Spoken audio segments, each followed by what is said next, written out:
नमस्कार, मैं हूं आपके साथ हेमंत कुमार और आज के इस वीडियो में बात करेंगे ईपीएफ अकाउंट से किस तरह से अपना पूरा पैसा आप निकाल सकते हैं, क्योंकि इसे लेकर के अब ये फैसला हो गया है कि कैसे आप अपना पूरा पैसा ईपीएफ अकाउंट के ज़रिए निकाल पाएंगे, क्योंकि डॉक्यूमेंट्स की अब जमा कराने की ज़रूरत नहीं होगी और ईपीएफओ ने नियमों को और ज़्यादा आसान कैसे बना दिया है।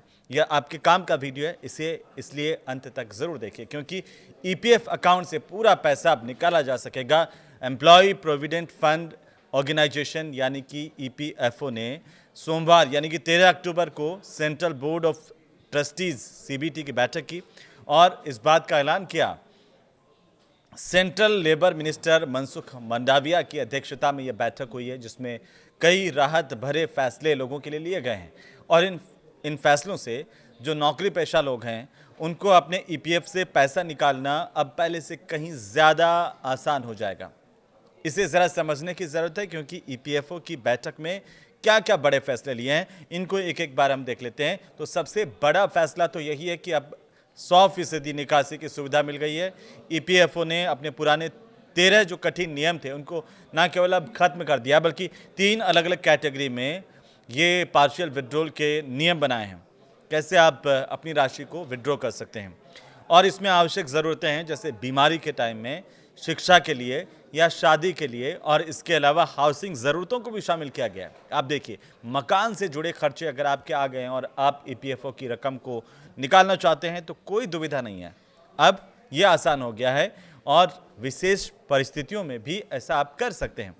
और अब अगर हम सदस्यों की बात करें तो अपने पीएफ अकाउंट में मौजूद पूरी की पूरी राशि जो कर्मचारी और नियोक्ता दोनों हिस्सों समेत उसको भी निकाल सकेंगे। है ना ताजुब की बात?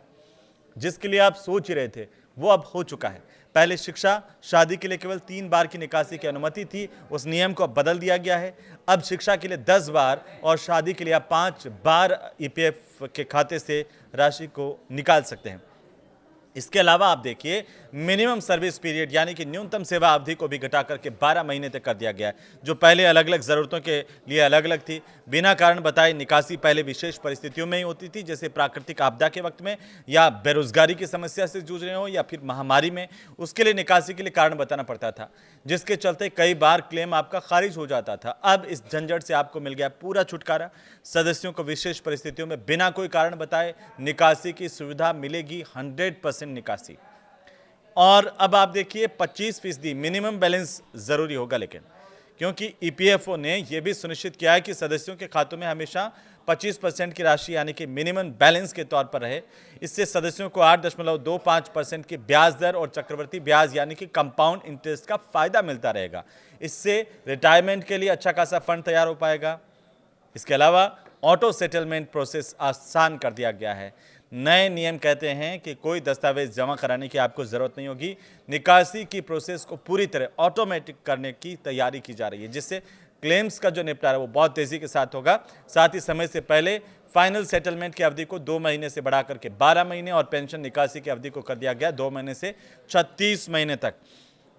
इससे क्या होगा? इससे सदस्य अपनी ज़रूरतों के लिए पैसा निकाल पाएंगे, वो भी अपने रिटायरमेंट फंड का यूज़ किए बिना। ये भी देखिए, 5वां जो महत्वपूर्ण पॉइंट है वो है विश्वास योजना, यानी कि जुर्माने में राहत। ईपीएफओ ने पेंडिंग केसेस और जुर्माने को कम करने के लिए विश्वास योजना की शुरुआत की है।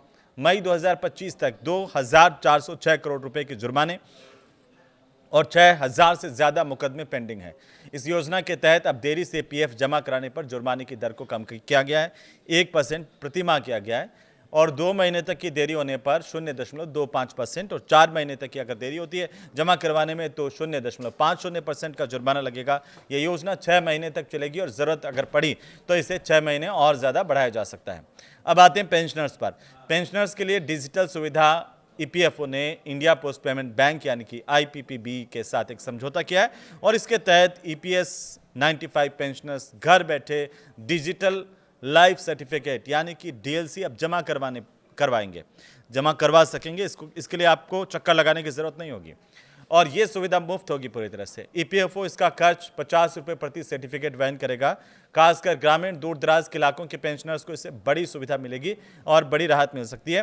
इसके अलावा डिजिटल रिवॉल्यूशन होने जा रहा है। ईपीएफओ ने अपनी सर्विसेज को और आधुनिक बनाने के लिए ईपीएफओ 3.0 डिजिटल ट्रांसफॉर्मेशन फ्रेमवर्क को मंजूरी दी है। इसमें क्लाउड बेस्ड टेक्नोलॉजी होगी, मोबाइल ऐप और ऑटोमेटिक क्लेम सेटलमेंट जैसी सुविधाएं शामिल की गई हैं।